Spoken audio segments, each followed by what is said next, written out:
Bus accidents అయితే చాలా, అది కూడా ప్రైవేట్ ట్రావెల్స్ యాక్సిడెంట్స్ అయితే చాలా వరకు మనం చూస్తున్నాం. నిన్న కూడా చూసుకున్నట్టయితే మార్కాపురం బస్ యాక్సిడెంట్ అయితే తీవ్ర విషాదాన్ని ఇచ్చేసింది. టోటల్గా 14 మంది అందులో సజీవ దహనం అవ్వడం జరిగింది.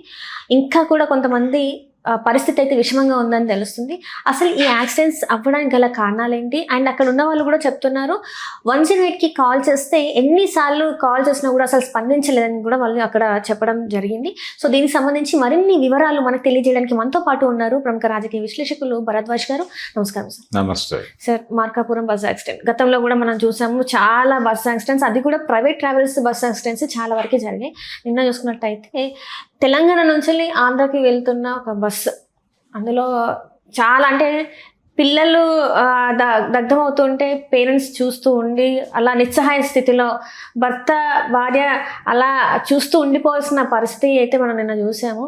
అసలు ఎందుకు సార్ ఇలా అవుతున్నాయి? ఏ లోపం వల్ల ఇలాంటివన్నీ జరుగుతున్నాయి అంటారు అసలు? అంటే వీటిని ప్రభుత్వాలు సీరియస్గా పట్టించుకోకపోవడం వలన ప్రజల ప్రాణాలు అంటే వాళ్ళకి గడ్డిపోచలుగా కనిపించటం వలన నిర్లక్ష్యం అనేది పెరుగుతోంది. అంటే 14 మంది చనిపోయారు అని మాట్లాడుతున్నారు వీళ్ళు. దానికి సంబంధించి మీరు ఏం ఫైల్ చేశారు? కేసు ఫైల్ చేయాలి కదా ఇమ్మీడియట్గా. ఎందుకు ఫైల్ చేయలేదు అంటే ఇది హత్యా నేరం కింద కేసులు ఫైల్ చేయటం లేదు. హత్యా నేరం కింద కేసులు ఫైల్ చేయాల్సినటువంటి అవసరము అనివార్యత ఉంది. మీరు ఒక బస్ యాక్సిడెంట్లో అలాంటిది చేస్తే మిగిలిన వాళ్ళు అలర్ట్గా ఉంటారు ఒళ్ళు దగ్గర పెట్టుకొని. మీకు ప్రయాణికుల ప్రాణాలంటే విలువ లేదు, గడ్డిపోచలుగా చూస్తున్నారు కాబట్టి అవి మీకు హత్యలుగా కనిపించట్లా. వాళ్ళు ఏమో ఆత్మహత్యలు చేసుకోలేదుగా, బస్సులో ఆత్మహత్య చనిపోవటం కోసం ఆ బస్సు ఎక్కలేదు. వాళ్ళు ఎక్కడికో చేరటం కోసం ఏదో పని చేసుకోవటానికో మరొకదానికో ఎక్కారు ఆ బస్సు. ఈ బస్సే కాదు, చాలా బస్సులు యాక్సిడెంట్ జరిగిన ప్రతి బస్సుకి ఇదే స్టోరీ. అంటే స్టాఫ్ తక్కువ పెట్టి నడిపించేయటం కోసం హెవీ రూట్లో కూడా సింగిల్ డ్రైవర్తో కొట్టేస్తున్నటువంటి ఇవి ఉన్నాయి. ఈ కంపెనీలు ఈ టూరిస్ట్ బస్సులు నిర్వహించేటువంటి కంపెనీలు, ట్రావెల్ బస్సులు నిర్వహించే కంపెనీల వాళ్ళు చాలా వాళ్ళకి డబ్బులు ప్రధానం తప్ప మిగిలిన వ్యవహారాలు పట్టించుకోరు. దానిలో ఫెసిలిటీస్ ఎలా ఉన్నాయి, ఏసీ ప్రాపర్గా వర్క్ చేస్తుందా లేదా, లేకపోతే ఏదైనా ప్రమాదం సంభవించే అవకాశం ఉందా, ప్రతిదీ కూడా క్షుణ్ణంగా అబ్జర్వ్ చేసిన తర్వాత దాన్ని రోడ్డు మీద పెట్టాలి. వీళ్ళు అవన్నీ పట్టించుకోరు. అధికారులకు ఏదో పద్ధతిలో డబ్బులు ఇచ్చేసి లాలూచీ పడిపోయి వెహికల్ విషయంలో వీళ్ళు ప్రాపర్ కేర్ ఉండదు. ఏం పర్లేదు ఇది నడిచిపోతుంది అని ఎవరో చెప్తారు, ఒక మెకానిక్. సార్ ఇక్కడ ఏదో చిన్న యాక్సిల్ ఒకటి ప్రాబ్లం ఉంది, అది నేను ఒక చిన్న నట్టు కొడతాను, అది కొట్టేస్తే వెళ్ళిపోతుంది, ఏం కాదని ఎవడో చెప్పింది గ్రాంటెడ్ గా తీసేసుకుని ముందు రోడ్డు మీద పెట్టేస్తారు. పెట్టేసి వచ్చినంత మందిని లోపలికి తోసేస్తారు. తోసేసి దాన్ని మొదలు పెడతారు. దానికి డ్రైవింగ్ అంటే రెస్ట్ ఇచ్చేటువంటి ఆల్టర్నేటివ్ డ్రైవర్ ఉండడు, ఒక డ్రైవరే కొడుతూ ఉంటాడు, లేకపోతే శాలరీస్ ఇవ్వమని చెప్తారు. ఈ దారుణాలన్నీ జరగటం వలన యాక్సిడెంట్లు జరుగుతున్నాయి.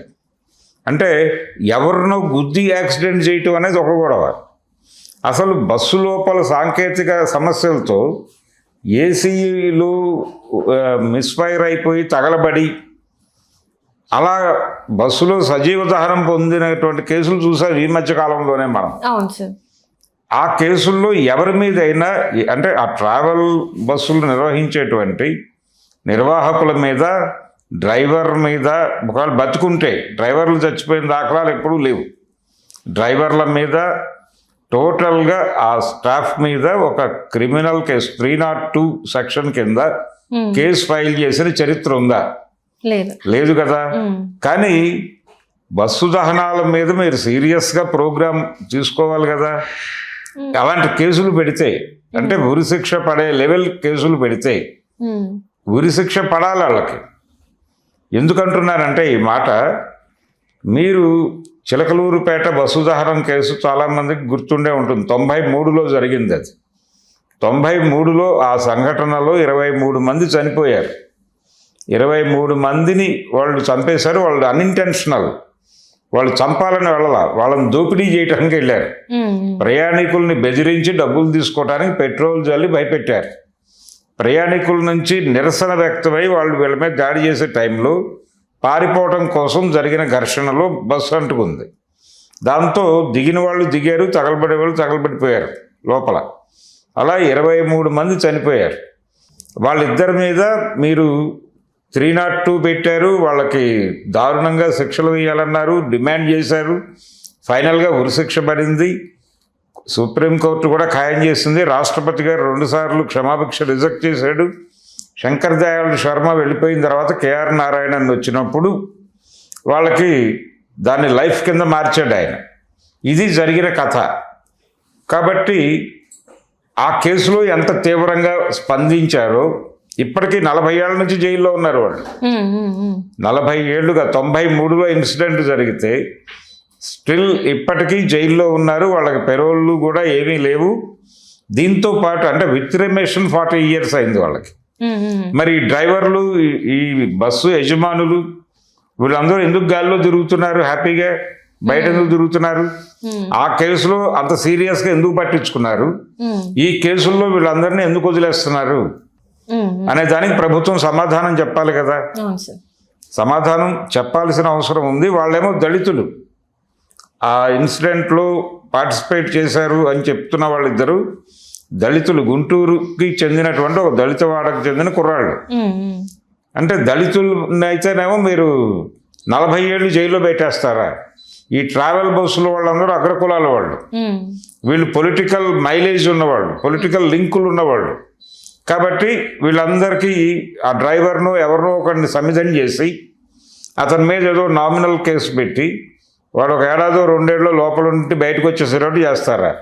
అంటే ఆ 23 మంది ప్రాణాలే ప్రాణాలా? వీళ్ళ ప్రాణాలు కాదా ఈ చనిపోతున్న వాళ్ళవి? అంటే ఈ మధ్య కాలంలో చూసుకున్నట్టయితే సార్, నెలల వ్యవధిలోనే చాలా చాలా జరుగుతున్నాయి. దీని మీద ప్రభుత్వం కేవలం వాళ్ళకి ఎక్స్క్రీషియా లాంటివి ఇచ్చేసి 5 లక్షలు 4 లక్షలని చనిపోయిన వాళ్ళకి ఇచ్చేసి, అంటే దెబ్బలు తాకిన వాళ్ళకి 2 లక్షలని ఇచ్చేసి వాళ్ళు చేతులు దులుపుకుంటున్నారేమో అనిపిస్తుంది. వాళ్ళు చేతులు దులుపుకుంటున్నారు, ఓకే. ప్రభుత్వం ఇలా వ్యవహరిస్తోంది. పౌర సమాజం ఏం చేస్తోంది? పౌర సమాజం నిద్రపోబట్టి కదా ఆ పని చేస్తోంది వాళ్ళు. ఇక్కడ ప్రభుత్వం దుర్మార్గంగా వ్యవహరిస్తున్నమాట వాస్తవమే. పౌర సమాజం కూడా ప్రభుత్వాన్ని నిలదీయటంలో లోపంగా ఉంది అనేది వాస్తవం. పౌర సమాజం నుంచి ఒక స్పందన కనిపిస్తే రోడ్ల మీదకి వచ్చి వాళ్ళని 302 కింద బుక్ చేయాలి, వాళ్ళ మీద హత్యా నేరం కింద కేసులు నమోదు చేసి, చనిపోయిన వాళ్ళు చనిపోవడం కోసం ఆ బస్సు ఎక్కలేదు, మీకు ఏదైనా అండర్టేకింగ్ రాసి మేము చావడం కోసం ఈ బస్సు ఎక్కామని నీ దగ్గర ఏమైనా డాక్యుమెంటల్ ప్రూఫ్ ఉంటే మాట్లాడు. లేకపోతే వాళ్ళ జీవితాలను నువ్వు హత్య చేసినట్టు హత్యగానే చూడాలి దాన్ని. బస్సు యాక్సిడెంట్లో చనిపోయిన వాళ్ళని, బస్సు యాక్సిడెంట్ అంటే గుద్దినా తప్పే, డ్రైవర్ చేతుల్లో వీళ్ళ జీవితాలన్నీ పెడుతున్నారు.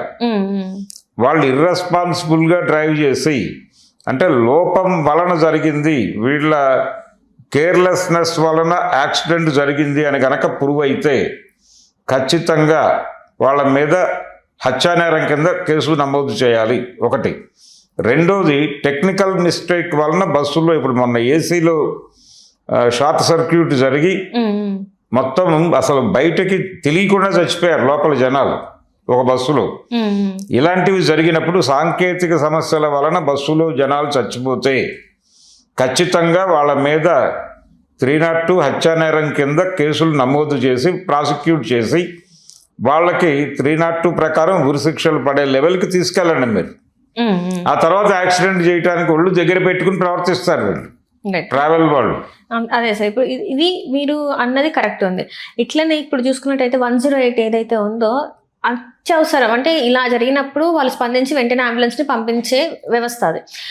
అక్కడ ఉన్న ఒక అమ్మాయి చెప్తుంది ఏంటంటే, ఒక 20కి పైగా చేసాము, 20 సార్లకు పైగా కాల్ చేసాము, కానీ 108 స్పందించలేదు, రాలేదు అని చెప్పేసి చెప్తుంది. మరి వీళ్ళని ఏం చేయాలి సార్? పెట్టింది అందుకోసం, ఎక్కడైనా యాక్సిడెంట్సే కానీ అత్యవసరాలు ఉంటే మీరు రావాలి, తొందరగా స్పందించాలని. మరి వాళ్ళు కూడా స్పందించకపోతే ఇంకేంటి సార్? అంటే బాధ్యత రాహిత్యం. వ్యవస్థ మొత్తం కూడా మనం ఏం చేసినా పర్వాలేదు, ఏమీ కాదు అనేటువంటి ఒక బాధ్యత రాహిత్యంలో పడి కొట్టుకుంటోంది. ఈ బాధ్యత రాహిత్యానికి ప్రభుత్వందే బాధ్యత. ప్రభుత్వ వ్యవస్థలు పనిచేయటం లేదు అంటే ప్రభుత్వం బాధ్యత వహించి ప్రభుత్వ పెద్దలు చర్యలు తీసుకోవాలి. ఇప్పుడు అమ్మాయికి కంప్లైంట్ని సుమోటోగా తీసుకోవాలి.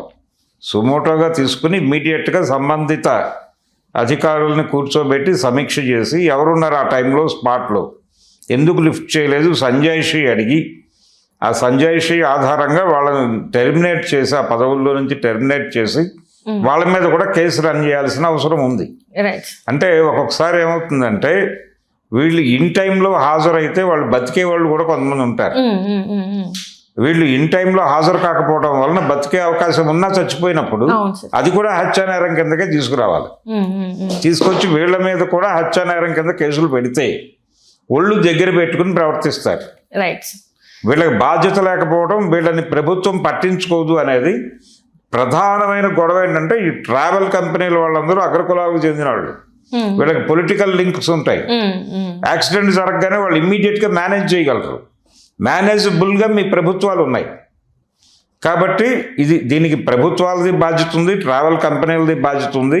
ఎవరైనా సుమోటోగా కోర్టుకు వెళ్ళి వీళ్ళ మీద కేసులు వేసి ఇమ్మీడియట్గా 302 కింద ఈ యాక్సిడెంట్ కేసుల్లో ఉన్నటువంటి బస్సుల యజమానుల్ని, ఆ డ్రైవింగ్ని, అలాగే ఇతర టెక్నికల్ టీం మొత్తాన్ని కూడా 302 కింద బుక్ చేయాలి అని కోర్టుకు వెడితే తప్ప సాల్వ్ అయ్యే వ్యవహారం కాదు ఇది.